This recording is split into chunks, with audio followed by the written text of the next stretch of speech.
So here we are, September 4th is here, the big day. New TriCasters, an update for TriCaster 8000 and VSE 2.5. Stay tuned.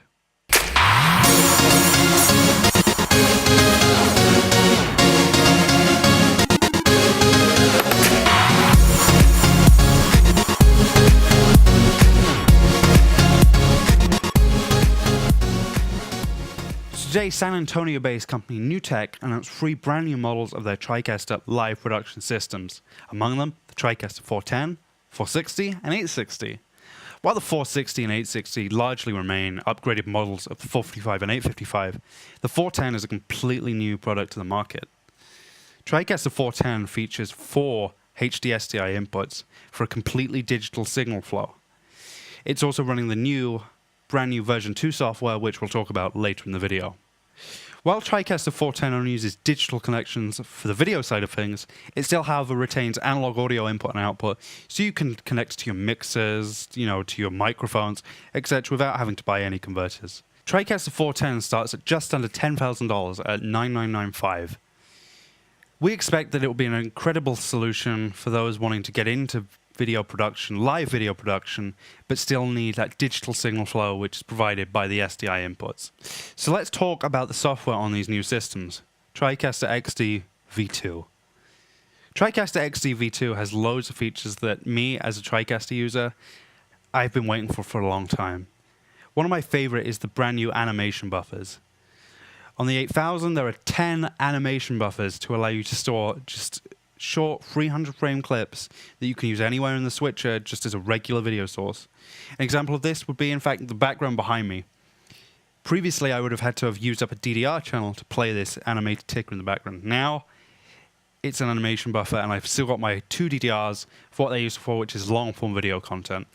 As well as animation buffers, the complete implementation of the buffer system has been completely changed.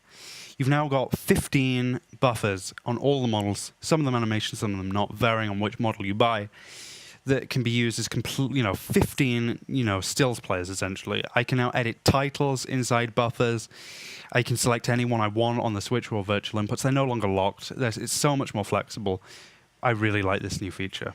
The new TriCaster software brings the 8000 interface down to the lower end of the TriCaster family. So no matter which model you start on, you still get pretty much the same experience.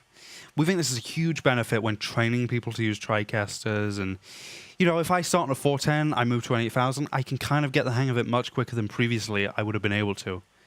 So rest in peace virtual inputs in the effects row, but don't fret because they've been replaced with 2 equally incredible brand new features.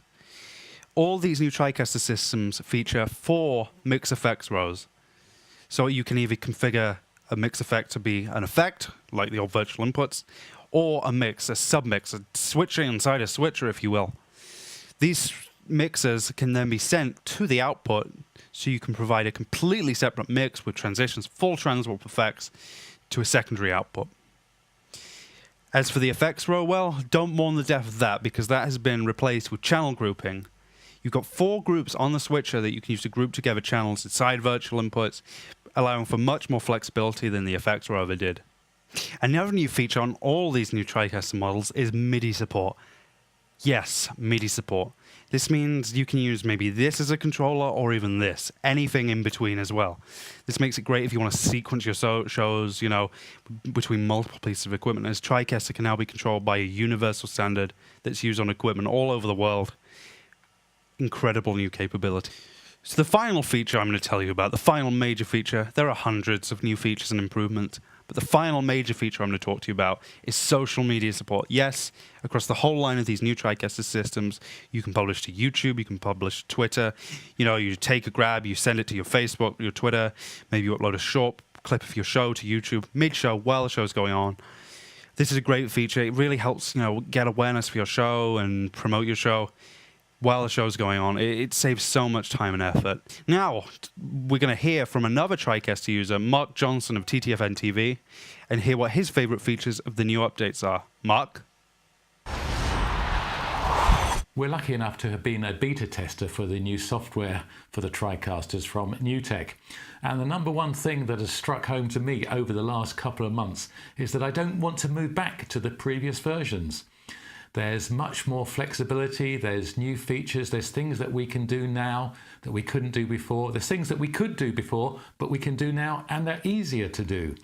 The overall workflow has improved, and wherever you look, there have been improvements, from the animated buffers through to the audio mixer. We really, really like this new update, and we're not going to go back to the previous version. Wow, thanks for that, Mark. And thank you to you, the viewer, for taking the time to watch this video. Check out NewTek.com to see all these new TriCaster systems. And if you're at IBC next week, NewTek will be at 7K11, where I know I will be going to check out these brand new systems. We'd also like to thank NewTek for their continued support of Live Tech keynotes. They make the TriCaster, it's an awesome product, and we love them very much. Well, I've been Joe DeMax, and this has been an update on the new TriCaster systems. Over and out.